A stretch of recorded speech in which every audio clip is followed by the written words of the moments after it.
दोन्ही राष्ट्रवादीच्या विलिनीकरणाबाबतच्या बैठकीचा जुना व्हिडिओ समोर 17 जानेवारीला शरद पवार अजित पवारांची चर्चा झाली होती अशी या व्हिडिओमध्ये माहिती।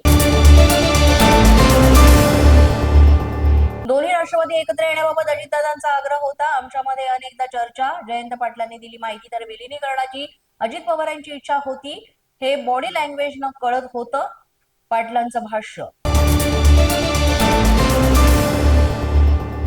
अजितदादांनी अर्थसंकल्पासाठी अत्यंत सखोल तयारी केली होती।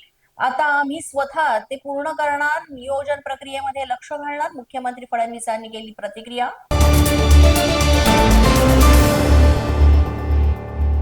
मालेगावमध्ये काँग्रेस आणि भाजप एकत्र भारत विकास आघाडी असा गट स्थापन करत एकत्रित गट नोंदणी, दोन्ही गट इस्लाम पार्टीला पाठिंबा देण्याची शक्यता।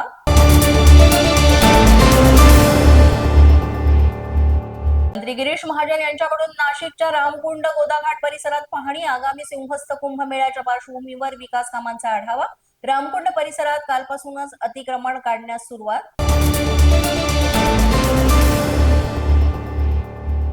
जळगावच्या रावेर तालुक्यातील मंगळूरसह अनेक भागांमध्ये गारपिटीचा तडाखा, अनेक पीक जमीनदोस्त नुकसानग्रस्त शेतकऱ्यांचा आक्रोश, तातडीने पंचनामे करून भरीव मदतीची मागणी। राज्यामध्ये पुढील आठवड्यामध्ये पावसाचा इशारा, मध्य महाराष्ट्रासह मराठवाडा विदर्भात पावसाला पोषक वातावरण, 3 ते 4 दिवसांमध्ये तुरळक ठिकाणी पावसाची शक्यता।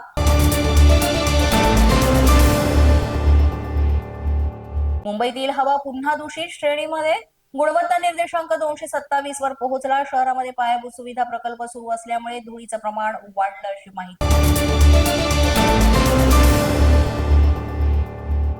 स्वेज कंपनीची डबल डेकर डेमो बस नाशिकमध्ये दाखल, मंत्री गिरीश महाजन यांच्यासह प्रशासन बसबद्दल माहिती जाणून घेणार, सार्वजनिक वाहतूक सक्षम करण्यासाठीचा हा महत्त्वपूर्ण निर्णय। अमित शहांनी पक्ष फोडून शिंदे अजित पवार गट निर्माण केला, शहा फडणवीसच दोन्ही पक्षाचे निर्णय घेतील, दोन्ही राष्ट्रवादीच्या विलिनीकरणाच्या चर्चेवर संजय राऊतांनी साधला निशाणा। न्यूजच्या बातमीपत्रात आज इतकंच। तुम्हाला आमचं बातमीपत्र कसं वाटतंय याबाबत अवश्य अभिप्राय कळवा। यासाठी पोलीस माझा न्यूजचं युट्यूब चॅनल सबस्क्राईब करा, तसंच आमचं फेसबुक, इंस्टाग्राम आणि ट्विटर अकाउंट फॉलो करा। अधिक माहितीसाठी आमच्या www.policemazhanews.com या वेबसाईटला भेट द्या। आमचे अधिकृत प्रतिनिधी व्हायचे असेल तर स्क्रीनवर दिलेल्या क्रमांकावर आजच संपर्क